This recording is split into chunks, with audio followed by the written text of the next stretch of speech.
తనపై గత 3 రోజులుగా టీడీపీ నాయకులు దుష్ప్రచారం చేస్తున్నారని మాజీ మంత్రి గుడివాడ అమర్నాథ్ ఆరోపించారు. తాను చేసిన వ్యాఖ్యలు మహిళా లోకాన్ని ఉద్దేశించి కావని, సభ్యత లేని వ్యక్తి ప్రవర్తనపై మాత్రమే మాట్లాడానని చెప్పారు. విశాఖపట్నంలోని వైఎస్ఆర్సీపీ కార్యాలయంలో నిర్వహించిన సమావేశంలో అమర్నాథ్ మాట్లాడారు. తాను చేసిన వ్యాఖ్యలు ఇతర మహిళలకు ఎలాంటి సంబంధం లేవని, తన ఇంట్లో తల్లి, చెల్లి, భార్య ఉన్నారన్నారు.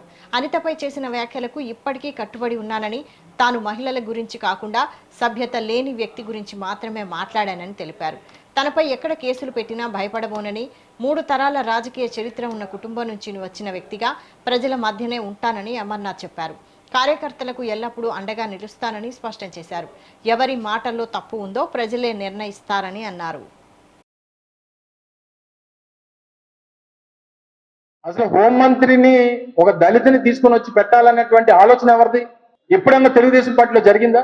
మొట్టమొదటిసారి ఒక హోంమంత్రి స్థాయిలో ఒక మహిళను పెట్టాలన్నటువంటి ఆలోచన దివంగత మహానేత రాజశేఖర రెడ్డి చేశారు. తర్వాత మళ్ళీ రాష్ట్రంలో ఒక దళితుని తీసుకుని వచ్చి, మహిళను తీసుకుని వచ్చి హోంమంత్రి చేయాలనేటువంటి ఆలోచన చేసినటువంటిది జగన్మోహన్ రెడ్డి గారు. మీరేం మాకు పాఠాలు చెప్పాల్సినటువంటి పనుల మహిళల పట్ల, దళితుల పట్ల. దళితులు అంతా కూడా వైఎస్ఆర్ కాంగ్రెస్ పార్టీతో ఉన్నారు.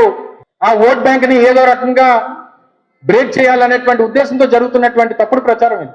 దళితులుగా ఎవరన్నా పుట్టాలనుకుంటారా అన్నటువంటి మాట మాట్లాడినటువంటి ముఖ్యమంత్రి మాట్లాడతాడా దళితుల గురించి? ఆ పార్టీ మాట్లాడుతుందా దళితుల గురించి? కోడల మగబిడ్డ కట్టాలంటే అత్త వద్దంటుందా అని చెప్పి ఆడపిల్లల పుట్టుక కోసం మాట్లాడినటువంటి ఈ ముఖ్యమంత్రి ఆ రాజకీయ పార్టీ మాట్లాడుతుందా మహిళల గురించి? దయచేసి వారికి అర్హత లేదు అనేటువంటి విషయాన్ని దయచేసి ఇందులో మహిళా లోకాన్ని, దళితుల్ని దయచేసి ఇందులో తీసుకురావద్దు అనేటువంటి విషయాన్ని మరొకసారి కోరుతా ఉన్నాం.